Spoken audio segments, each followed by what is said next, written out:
This story time is the creepiest Uber driver ever.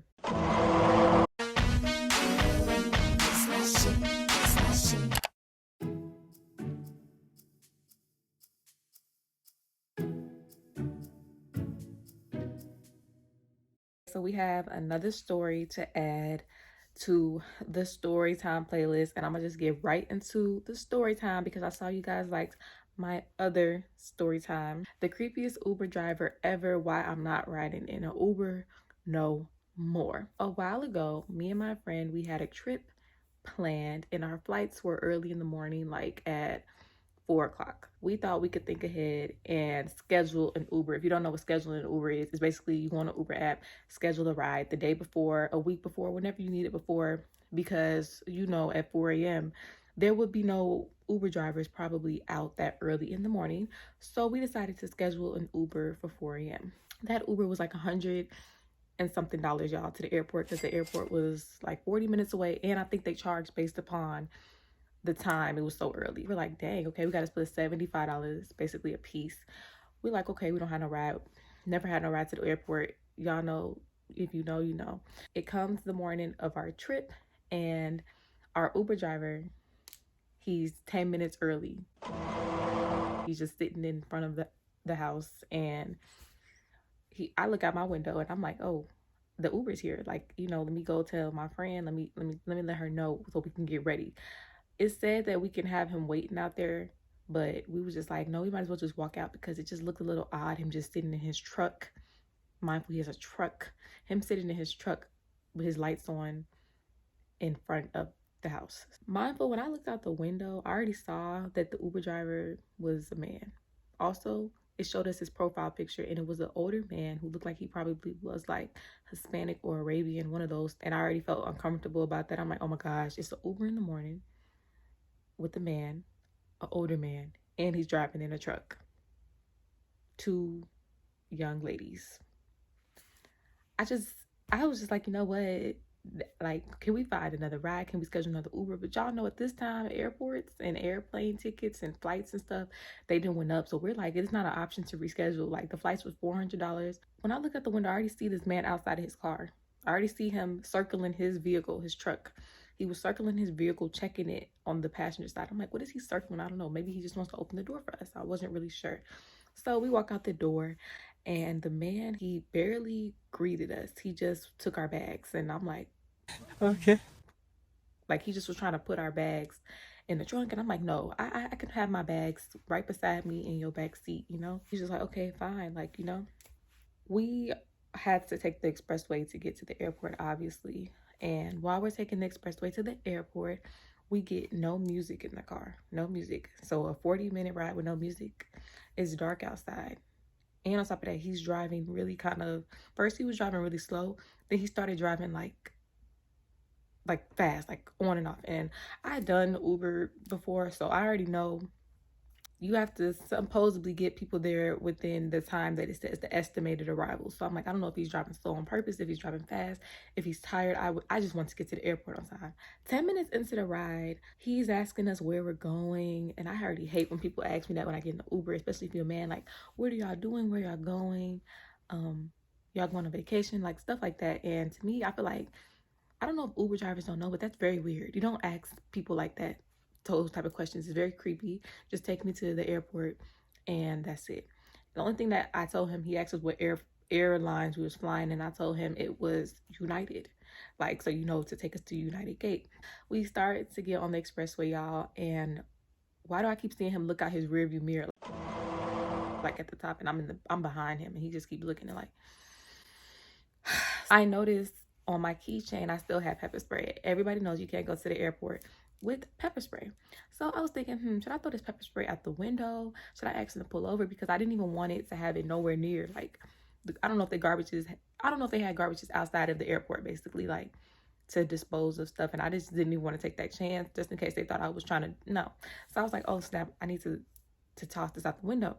But at the same time, I wanted to keep my pepper spray because he already was acting weird. So I wanted to keep it the whole ride to the airport. I noticed he kept looking at his rearview mirror. He was actually looking, I don't know what he was looking at. It wasn't me.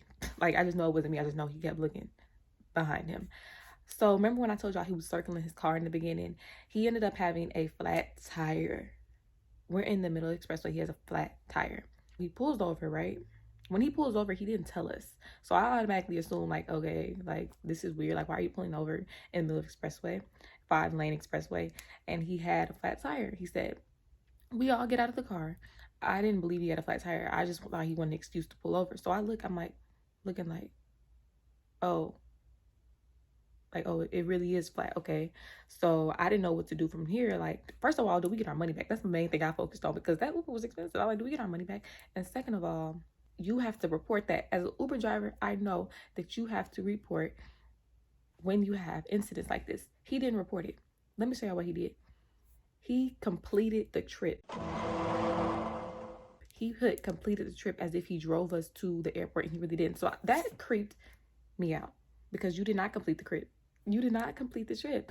You have 2 young ladies still with you. So I told my friend, I'm like, yo, you need to get your stuff. I need to get my stuff. We need to get out. And we need to step far, far away from him. Mindful, we're on the shoulder of the expressway. We're literally, it's cars flying by going their way. So it's literally on the shoulder. And the man's like, no, you guys don't have to grab your stuff. You guys can just sit in the back seat and order a new Uber. I want y'all to process this. Do y'all know how hard it was to order a Uber in the middle of the expressway?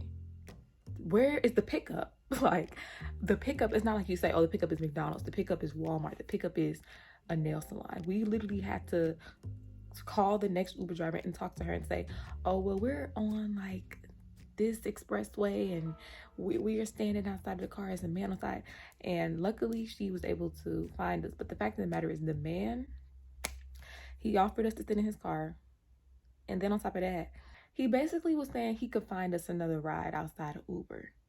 He was like, I can find you guys a ride outside of Uber. Just wait 1 second. So we just was like, what? No, this is why I didn't throw my pepper spray out, because people be weird. He said he could find us a ride outside of Uber. I looked at my friend and I said, no, we're getting out the car.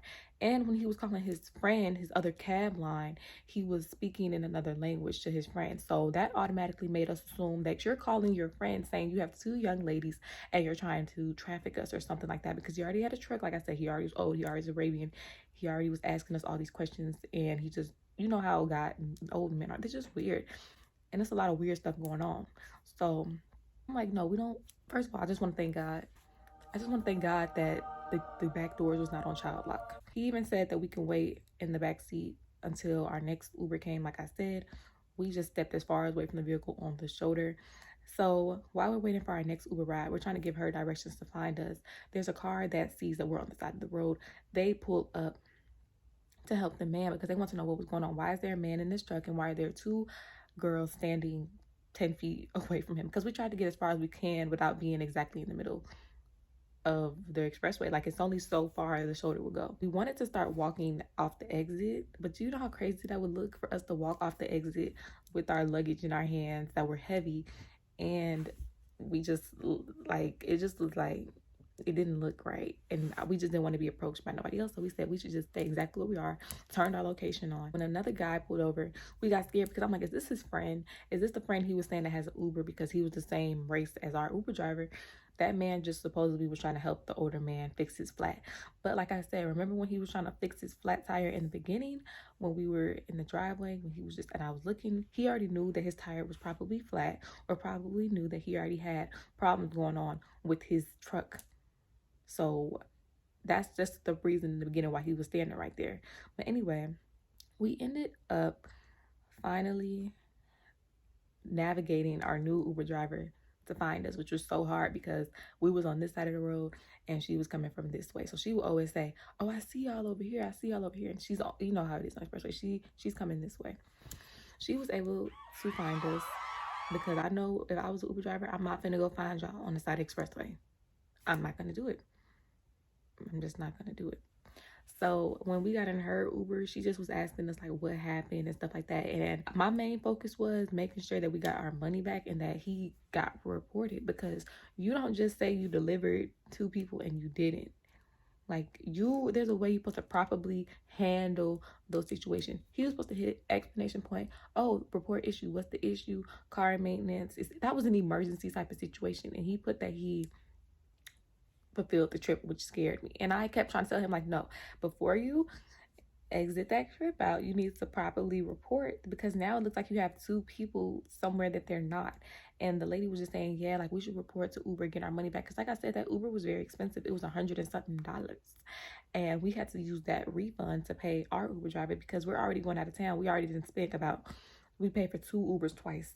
That was over $100. So basically she was just like agreeing with us and saying how that was weird, and we made sure to tip the new lady Uber driver, and she was real cool, y'all. She was funny. She offered cigarettes and weed, and like, you know what, like I don't smoke cigarettes or weed or anything like that, but she offered it, and she wasn't weird at all. We ended up getting to the airport on time, but I don't know what that man's intentions was. I don't know what he thought was gonna go on. But after that, I said, I'm not riding in the Uber no more. And it just so happened after our trip ended, it happened like after we ended our trip and we was getting in the Uber to come back home, we had another weird Uber driver. This Uber driver picked us up from our hotel to take us to the airport. When we get in the car, y'all, like I said, I did Uber for him. He literally picked us up and just started driving. I literally had to tell this man, did you start the route? Because, you know, like it'll show you a car and it'll show you the route. And he literally was just driving off the route. And I said, did you start the route? And he didn't say anything. I said, did you start the Uber route? And he just looked at me, his review, like, start the route. And it was also weird because when he picked us up, he was in a cab driving car. So you have a cab company and you do Uber. It's very deceiving. That's why I said, like, I don't know if this certain race of men, I don't know what their race is. I don't know if they're Arabian, Egyptian, I don't know. But it seems like they have some type of weird thing with trying to kidnap girls. Like, I'm telling y'all, there's a lot of young people, I think, out here that are getting kidnapped, especially like in Miami. And I had to turn my location on for that again because, you know, it's hard to just tell somebody you want to get out their car without, you know, you ever seen the Split movie where they said something, just turn around and makes them. So it's like I always try to remain calm in situations like this. Like, you know, just talk to them properly. Don't panic because, yeah.